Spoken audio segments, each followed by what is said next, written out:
Okay. Let's unpack this. I want to start today's deep dive with a simulation. A simulation. Yeah, it's a thought experiment. It kept popping up in the research materials you sent over, and I haven't been able to get it out of my head. Oh, right. It's a really vivid one. Standard equipment for a deep dive, really. Exactly. Yeah. So I want you to imagine we have a time machine. Okay, I'm with you. We dial it back about 2.5 million years. Yeah. We hover over the plains of eastern Africa, and we abduct a male individual. Just scoop them right up. Right, scoop him up, and we bring him back to a modern metropolis, let's say New York City, right in the middle of Manhattan. Okay. We shave him, we put him in this really nice bespoke Italian suit, give him a really expensive haircut, and we just push him out onto Fifth Avenue during rush hour. It is such a fantastic visual. It really is. And the question the researchers ask, and really the core question we need to answer today, is what happens? Right. Does he blend in? Does he just look like a guy who's late for a corporate meeting? Or does he cause an absolute riot? Well, it's a great question because it forces us to confront our own internal image of humanity, you know? Yeah, we all have that cartoon caveman in our heads. Exactly, the guy with the club. But the consensus from the data is pretty clear on this. He would turn heads. So he wouldn't blend in. No, he wouldn't blend in. He wouldn't cause a panic, though, either. I mean, he's not King Kong. He's not some monster. Right. But people would definitely stop and stare. They would probably feel very, very unsettled. Unsettled. Because he looks wrong somehow. Because he looks like a prototype. And that is really the key word for this entire deep dive. He doesn't look like an ape wearing a suit, but he definitely doesn't look like a modern human either. He's in that uncanny valley. Exactly. He occupies this uncanny valley right in between the two. And we are talking, of course, about Homo Habilis.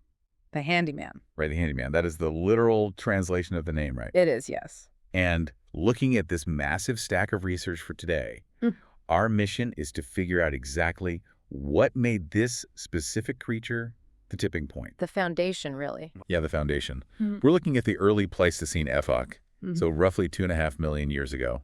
And this is the moment the bipedal ape, the Australopithecus, crossed this invisible line. And became the very first species of the genus Homo. Which is our genus. It is. This is the moment the family tree stops just sort of branching out into random apes and starts drawing a straight line to you, me, and everyone listening right now. But it wasn't a clean break, was it? Because that is what I found so fascinating in these papers. We tend to think of evolution as this neat ladder. The march of progress. Yeah, monkey, then ape, then stooped caveman, and then suddenly Ogius. But Homo habilis feels like a creature stitched together from two completely different eras. It is a biological mosaic. That's the actual technical term paleoanthropologists use for this. A mosaic. Yeah. It's a mix of primitive traits and advanced traits just coexisting in one single body. And to understand why he matters, why he laid the foundations for everything we are today, we have to look at the world he was trying to survive in. Because it wasn't just about being smart. It was about not getting eaten by things that are frankly terrifying. I mean, we have running hyenas involved here. We have hyenas that run like cheetahs, yes. And potentially the first house ever built. Potentially, yes. A mysterious windbreak. That might just be the very first piece of architecture in history. Okay, well, let's go back to our guy in the suit on Fifth Avenue. Let's do it. We said people are staring. Let's break down the visuals for the listener. Why are they staring? What are they actually seeing? Because if I'm honest, when I hear early human yells, I have a very specific image. Something very stooped, right? Heavy brow dragging a knuckle. Exactly. Well, let's dismantle that image right now. If you met an adult male Homo habilis, the very first thing you would notice is the stature. The height. Right. You are almost certainly looking down at him. These guys topped out around 5 feet, and they were often quite a bit shorter. Okay, so significantly smaller than the modern average. We're talking about the size of a modern 12-year-old, roughly. In height, yes, but the build is entirely different. And the suit, in your thought experiment, is actually doing a lot of heavy lifting here. How so? Because underneath all that Italian wool, he is likely retaining the body hair density of his ancestors. He's hirsute. Very hirsute, very hairy. But look at the proportions. This is where that mosaic concept I mentioned earlier becomes really visible. Okay. If he reaches out to shake your hand, his arm is going to seem unnaturally long to you. Are we in knuckle-dragger territory? Not quite dragging on the ground, but disproportionate to his height compared to us. This is an arboreal adaptation. Meaning trees. Yes. Yeah. That arm tells us a story about his nightly routine. It basically says, I might walk on the street during the day, but I sleep in a tree at night. Because those arms were built for hoisting body weight up into the branches quickly, Exactly. which implies a lot of fear, doesn't it? You don't sleep in a tree if you are the king of the jungle. Precisely. If you are the apex predator, you sleep wherever you want. You sleep on the ground. But if you are a snack for the apex predator, you sleep off the ground. That makes total sense. But then you have to look at his legs. This is where the contradiction comes in. The Australopithecus, the direct ancestor, had shorter, much stumpier legs. And Habilis. Homo habilis has legs that are elongating. They're actively adapting for striding. This is a creature that can actually cover distance on the savanna. They can walk upright and even run for long periods. So he really is straddling two completely different worlds. The safety of the canopy up above and the bounty of resources down on the ground. He is absolutely hedging his bets. Evolution hasn't fully committed him to the ground just yet, but the environment is forcing him in that direction. Let's talk about the face. You called it the face in the crowd effect earlier. Right. If he's walking toward me on the sidewalk, what does the dead give away? It's the geometry of the face. It is familiar, but at the same time, it's just wrong. Break that down. Start with the forehead. Modern humans have a very vertical forehead. We need that vertical wall of bone to hold our frontal cortex. And that's the part of the brain responsible for planning and personality, right? Planning, personality, complex thought, all of it. Homo habilis, on the other hand, has a much narrower, sloping forehead. Meaning less frontal cortex. Exactly. The hardware just isn't fully there yet. Also, his eyes are set a bit higher up on the face. Okay. And the nose is flatter, broader, and has these large forward-facing nostrils.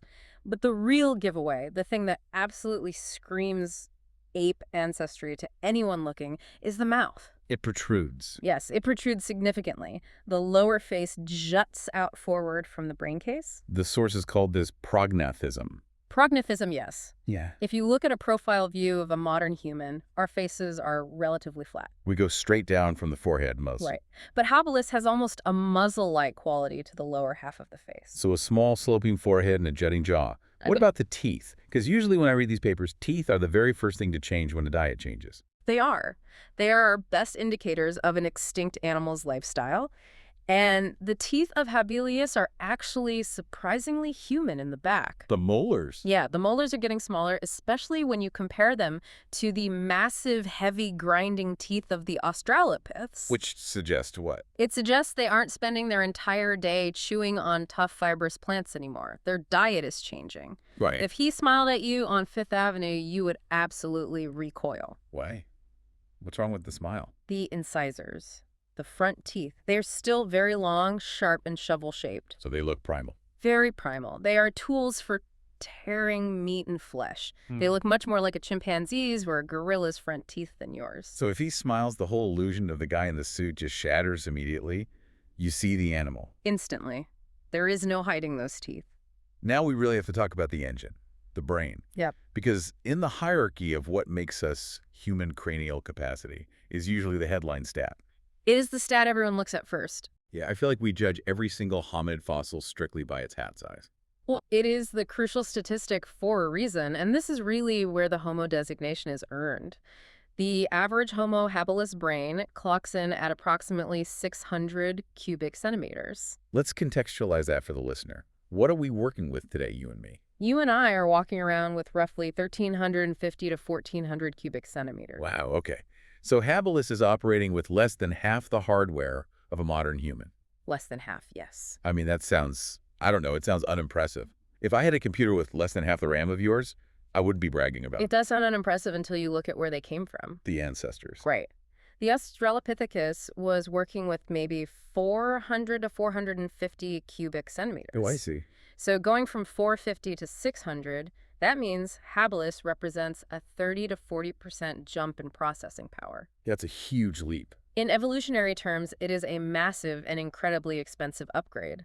Expensive. You mean metabolically speaking. Exactly. Brain tissue is greedy. It consumes a huge amount of energy. Even today, about 20% of our daily calorie intake goes straight to powering the brain. Even though the brain is, what, like 2% of our body weight? Exactly. 2% of the weight, 20% of the fuel. You do not evolve a bigger brain unless you absolutely need it to survive. The calorie math just doesn't work out otherwise. Right. And the fact that Habilis has this what the literature calls the bulb out. You can actually see it in the skull shape. The skull had to become more rounded to fit it right. Yes, it balloons out slightly to accommodate this new mass. It tells us that intelligence was becoming their primary survival strategy. So 600 cc isn't just a random number. It represents a fundamental shift in strategy. Brawn is out and brain is in. Absolutely. The brain made up about 1.7% of their total body weight, and that ratio is starting to shift heavily toward the modern human standard. They were thinking their way out of problems that their ancestors might have just tried to run away from. Or fought and died trying. Okay, so we have established the prototype here. Hmm. He is short, he's hairy, he's got long arms, and a brain that is small but clearly punching way above its weight class. Good summary. But where did he come from? Because the reading mentioned a pretty big controversy here. They called it a big jump. This is the real detective story aspect of paleoanthropology. I love the history of this stuff. So before 1964, we had a major problem in the field. We had the fossils of Australopithecus. Think of Lucy, the famous fossil everyone knows. Right, very ape-like, small brain, walking upright but kind of awkwardly. Yes. And then later in the timeline, we had Homo erectus. Who's much taller, big brain, very human-looking. Exactly. Erectus looks like us. But we had nothing in between. A missing link. It was a gaping hole in the fossil record. It looked like evolution had just skipped a few steps. And evolution doesn't just jump right. Yeah. You don't go from a southern ape to a tall, upright, striding human overnight. No, that is not how natural selection works at all. There had to be an intermediate step. Enter the Leakeys. Enter the absolute dynasty of paleoanthropology. Louis Leakey, Mary Leakey, along with Philip Tobias and John Napier. And they're working in Tanzania, right? Yes, Olduvai Gorge in Tanzania. In the early 1960s, they start finding these specific fragments. A jaw here, parts of a skull there, hand bones. And they piece it together. And they realize this is it. This isn't Lucy, and it certainly isn't Erectus. It's the bridge. It is the necessary intermediate step we've been looking for. And that is when they officially coined the name Homo Habilis. In 1964, yes, the handyman. Handyman. Because, and I know this is key, they found him surrounded by tools. Yes. But before we get to the tools, which I know is the tech revolution part of the discussion, we really should touch on the taxonomy debates briefly. Oh, right. The notes mentioned something called Homo rudolfensis. Yes, I saw you flag that. I did, because I was confused. Is that his sibling species? A Yep. cousin? Or is it literally the same guy, just with a different name tag? Well, that depends entirely on which paleoanthropologist you ask and probably how much coffee they've had that morning. A fierce debate, then. Very. There is a whole school of thought that says habilis just shows a lot of sexual dimorphism and natural variation. Meaning males and females look very different, or just Uh-huh. general variety. Both, really. Yeah. Just like modern humans. I mean, some of us are tall, some are short, some are very robust, some are gracile. Right. So maybe rudolfensis, which has a bigger skull and a flatter face, is really just a large male habilis. Like how a Great Dane and a Chihuahua are both technically dogs, despite looking completely alien to each other. Roughly, yes. It's the same concept. But then other scientists look at the face shape and say, no, rudolfensis is flatter, it's broader, it has to be a distinct separate species. So they would be cousins occupying the exact same landscape. Exactly, sharing the plains. Does it matter for our listener, though? Which theory is true? For the narrative we are tracking today, not fundamentally no. Why not? Because whether it is one highly varied species or two distinct ones, the main takeaway is the same. 2.5 million years ago, nature was experimenting with the human format. Oh, I like that. It was essentially A/B testing different versions of the genus Homo to see what worked best on the savanna. And habilis is just the prototype we have the most data on. Precisely. They're the one that left us the most clues. Okay, let's pivot to those clues then. Let's talk about the handyman title, because this is the big differentiator. This is exactly why he gets invited into the genus Homo Club. The tools. The tools. But I have to play devil's advocate here for a second. Go for it.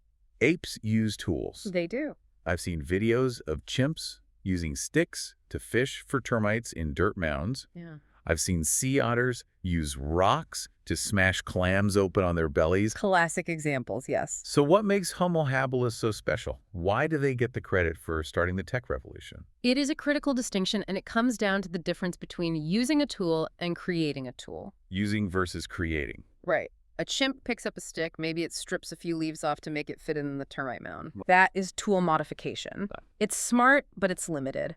Homo habilis did something entirely new. They looked at a raw lump of rock, and they mentally visualized a tool inside it that did not exist yet. Wow. And then they made it. We are talking about the Oldowan industry here. The Oldowan industry. That's the first stone tool industry in our genus. Yes, the classic Oldowan chopper. Now, when you look at pictures of these, do not let the word primitive fool you. Because they just look like broken rocks to me. They do, but I have actually tried knapping Oldowan tools during field school. It is incredibly difficult. Really. It's not just bashing two rocks together until something sharp falls off. If you just bash two rocks together randomly, you get gravel. You get rock dust. Yeah. You probably get a severely bruised thumb. Okay. To actually make an Oldowan flake, you need to deeply understand the physics of fracture dynamics. Physics. We're talking about 2.5 million-year-old physics. Truly, yes. You need to hold the core stone, the one you want to break in one hand and the hammer stone in the other. And you have to strike at a very specific angle. It usually has to be less than 90 degrees to successfully exploit what's called the conchoidal fracture of the stone. Conchoidal fracture. That is a great term. Break that down for us. It describes how uniform, fine-grained rocks break. Things like obsidian or flint or quartzite. They don't just crumble. Right, they break in these smooth, curved waves, almost like the shape of a clamshell. That's where conchoidal comes from. Oh, okay. Habilis understood this property intuitively. They knew that if they hit the core rock at exactly this angle with exactly this amount of force, a sharp, functional flake would pop right off. And if they hit it wrong? The rock shatters harmlessly, or you crush your finger. So they aren't just reacting to their environment anymore. They are actively planning? They are predicting the outcome of a physical action before they take it. That implies they hold a mental template. You see the knife in the stone? Exactly. They are holding a round rock, and they mentally project a sharp edge onto it. That requires abstract thought. It is a massive, massive cognitive leap for a primate. And anatomically, this required a physical upgrade too, right? The reading made a really big deal about the hand bones. Yes, the precision grip. This is why the hand bones they found at Oldowan were so groundbreaking. What was different about them? They showed broad fingertips, which really helps with tactile sensitivity. You can feel the rock better. Right. And more importantly, they had a thumb that could exert significant directed pressure against the index finger. The pincer motion. Holding a coin or a pen. Exactly that motion. Without that specific biological locking mechanism in the hand, you simply cannot control the hammerstone with enough precision to make the tool. So form follows function here. Yeah. Or maybe they co-evolved. Most likely co-evolved, yes. The massive survival advantage of having sharp tools drove the natural selection for a more dexterous hand. So what did these tools actually look like? If I stepped on one while hiking today, would I even know it was a tool? Honestly, you might just kick it aside, assuming it was a broken rock. They weren't pretty. No artistic flair. None. There was absolutely no artistry here. We aren't talking about those beautiful symmetrical arrowheads or the perfectly shaped teardrop hand axes you see from later human species. But those are almost like sculptures. These were just choppers, usually rounded on one side so it fits comfortably in the palm of your hand, and then sharp and jagged on the other side. Pure 100% utility. Exactly. They did not care about symmetry. They did not care about aesthetics. They only cared about one question. Does it cut? And what exactly were they cutting? Because this brings us to their diet, and I feel like this is yet another area where pop culture gets it completely wrong. Oh, absolutely. We always imagine Man the Hunter. We imagine this group of muscular guys with spears bravely taking down a woolly mammoth and then high-fiving afterwards. That is a very persistent myth, and I think it flatters our ego as modern humans. We like to think we were the bosses from day one. We want to be the apex predator from the very beginning. But the hard evidence suggests Homo habilis was definitely not hunting large game. Why not? I mean, they had the knives right. They had small 2-inch flakes of sharpened stone. You cannot throw a 2-inch rock flake at a raging wildebeest and expect it to die. Good point. They completely lacked projectile weaponry. No spears, no bows. And remember, they were 3.5 to maybe 4 or 5 feet tall. Right. We established they were small. If a group of them tried to hunt a giant prehistoric buffalo, they would be the ones getting trampled. It would be suicide. So if they aren't hunting big game, but they are clearly eating meat, which the chemical analysis of the fossilized bones proves they were, how are they getting it? They were the scavengers. They were the vultures of the hominid world. Wow. That is a much less heroic image. It is less heroic, but I would actually argue it requires a lot more intelligence than hunting does. Really? How so? Because hunting relies heavily on instinct, speed, power, and size. Scavenging, especially successful scavenging where you don't end up getting killed yourself, Hmm. is entirely about strategy. Okay, walk me through that strategy, because the text used this phrase that gave me chills. It described an eerie image of them skulking in the shadows. Eerie is the right word. Imagine the early Serengeti. A pride of massive prehistoric lions takes down a gazelle or an antelope. Okay. The Habilis troop is watching this happen. They are hiding right at the tree line or deep in the tall, yellowish-green grass. Because they obviously can't fight a pride of lions. Right. So they have to wait. They have to carefully read the behavior of the predators. And just hope the lions leave something behind when they're done. Exactly. Lions usually eat the easiest soft tissue first, the organs, the rump, the belly, and when they are completely full, they wander off to sleep under a tree. But then the other scavengers move in, right? Instantly. The Right. hyenas, the wild dogs, the massive vultures. So Habilis has this incredibly narrow window of opportunity. It's a smash and grab. It is a high-stakes smash and grab. They have to rush in, grab whatever pieces they can carry, and get the hell out of there before the next wave of larger predators arrives. But wait, what is actually left for them? If the lions ate all the good meat, what are they grabbing? The bones. It's just the bones. Yes. And this is exactly where the handyman genius comes into play. The lions have incredibly strong jaws, but they can't always crack the thick, massive leg bones of a large ungulate. And the vultures certainly can't get into them. Right, but Homo habilis has a rock hammer. Oh, marrow. Bone marrow. It is nature's most concentrated calorie packet. It's just pure fat and protein, right? Pure fat, pure protein. It is literal brain food. In fact, there is a very strong theory in the field that this newfound access to marrow, this dense resource that literally no other animal on the savanna could access, is exactly what fueled that massive brain expansion. So the tool allowed them to unlock a brand new calorie source. And those calories powered the brain expansion, which then let them invent even better tools. It's a perfect positive feedback loop. A high-quality diet leads to bigger brains, and bigger, smarter brains lead to far better foraging strategies. That is fascinating. But I have to say, this lifestyle rushing in after lions fighting off giant vultures skulking in the tall grass, it sounds incredibly, incredibly dangerous. Dangerous is almost an understatement. The source material paints a picture of the early Pleistocene ecosystem as a literal world of monsters. Yeah, let's set the scene for the listener. What does their everyday landscape actually look like? Well, the climate is changing. It is drying out. The dense, safe forests of their ancestors are thinning rapidly. So they are losing their safety nets. Exactly. The environment is becoming this patchwork mosaic of open, tall grass plains, scattered scrub brush, and winding river wetlands. Which means you can't just swing from branch to branch to get around anymore. You are forced down onto the open ground. Yeah. And the open ground is exactly where the monsters are. It was a very crowded and very lethal world. And by the way, they weren't even the only hominids out there. Right. You mentioned rudolfensis earlier. Rudolfensis, Homo erectus eventually. And then you had Paranthropus boisei. Paranthropus boisei. I read about them. They were big, right? Yes. Picture a bulky, very heavily muscled relative living mostly in the wetlands, munching on tough roots. Do you think they recognized each other as cousins? Or did they just ignore each other? That's one of the great mysteries. We don't know if they fought traded or just passed each other like ships in the night. But the other hominids weren't the real problem. No, the predators were the real problem. The horror movie cast of the savannah. Let's talk about the cats first. Well, you have the direct ancestors of modern leopards and lions, which are bad enough on their own. Leopards can climb trees, remember? So the tree retreat isn't even 100% safe. Not at all. But then you also have two genera of saber-toothed cats, Dinophalis and Meganterion. Dinophalis. That sounds like a dinosaur name. It translates to terrible cat. Fitting? It was a very robust, thick-muscled ambush predator, roughly the size of a modern jaguar but significantly stronger, and it was perfectly built biomechanically to hunt preymates. Okay, so you have terrible cats waiting in the bushes.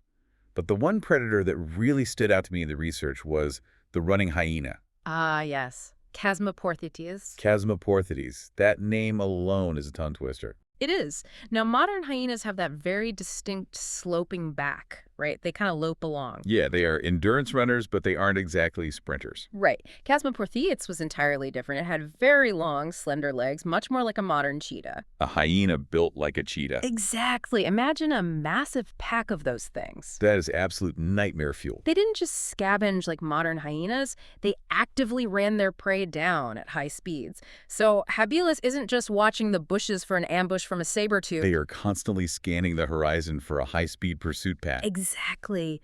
Nowhere was safe. And what if you just want to get a drink of water? You escape the cheetah hyena, you avoid the terrible cat, and you go down to the river. Then you face the crocodiles. And Alright. this isn't just speculation. We aren't just guessing that crocodiles were a threat. We have actual forensic evidence. The OH8 fossil, right? Yes, Oldowan hominid 8.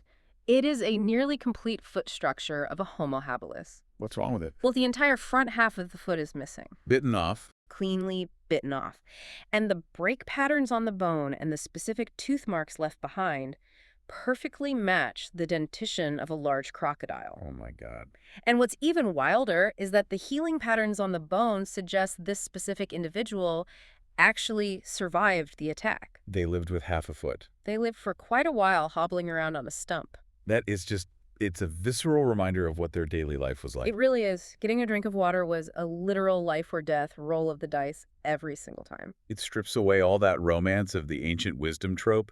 Their life wasn't peaceful coexistence with nature. Their life was pure terror. They were snack food. Fear was their constant daily companion, and that intense evolutionary pressure, that fear likely drove the development of their social structures. Because you do not survive that world alone. You can't. A lone primate on the savanna is a dead primate. The notes mention their troop sizes were estimated to be up to 80 individuals. Right. That seems really large for such an early human. It does, but that estimate is based on comparative models with modern primates, specifically baboons, who live in very similar dangerous environments today. So, safety in numbers. 80 individuals gives you 80 pairs of eyes constantly scanning the tall grass, and more importantly, it gives you the capacity for a mobbing defense. Mobbing. What does that look like in practice? Well, if a leopard attacks a single habilis, that individual is dead. Right. But if a leopard approaches and 80 hominids suddenly start screaming, waving branches, throwing sharp rocks, and generally causing absolute a chaos. predator gets confused. Exactly. It might just be enough to intimidate the cat and drive it off. The monkey branch defense. Essentially, yes. Screeching and throwing debris. We see baboon troops do it to leopards today, and it is surprisingly effective through sheer, overwhelming chaos. And if intimidation failed, they could always use those long arboreal arms we talked about earlier to escape back up into the branches. The tree retreat was always Plan B. There is also a really fascinating note in the research about their mating habits. And I know it's highly speculative, but it's such an interesting theory. Monogamy theory. Yeah, the idea that Homo habilis might have been the absolute beginning of human monogamy, or at least pairing off. It is speculative, yes, but it tracks really well with the biological data we have. Explain that. How do bones tell us about their dating lives? It comes down to something called sexual dimorphism.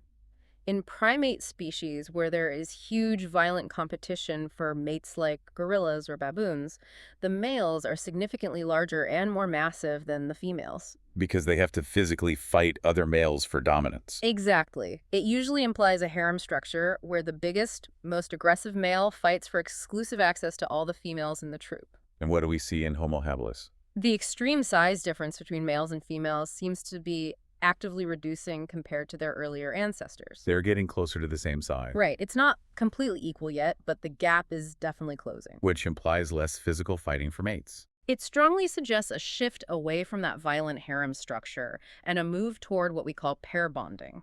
So not necessarily romantic till death do us part monogamy, but cooperative parenting. Exactly. Think about the biological reality of that big new brain. Raising a hominid child with a growing, expanding brain takes a very long time. Human babies are notoriously helpless compared to other animals. They are helpless for years. It takes a village to protect them, sure, but it also fundamentally takes a committed partner to go out and scavenge food while the other parent is nursing and protecting the infant. So the nuclear family, or I guess the proto-nuclear family, might have actually evolved as a survival strategy against cheetah hyenas. Stability absolutely increases the survival rates of vulnerable offspring. If you want your genes to survive in a literal world of monsters, you find a partner and you stick together. That is just brilliant. I want to move now to what I genuinely think is the most mind-blowing detail in this entire research packet. I think I know where you're going. We talked about the stone tools, we talked about their society and scavenging, but there's a massive claim in here about architecture. The stone circle. Yes, the first architecture. This is back at Oldowan Gorge again, right? It is, at a specific location called the DK site at Oldowan. The year was 1962. Mary Leakey again. Yes, Mary Leakey. She uncovers this bizarre configuration of volcanic lava stones.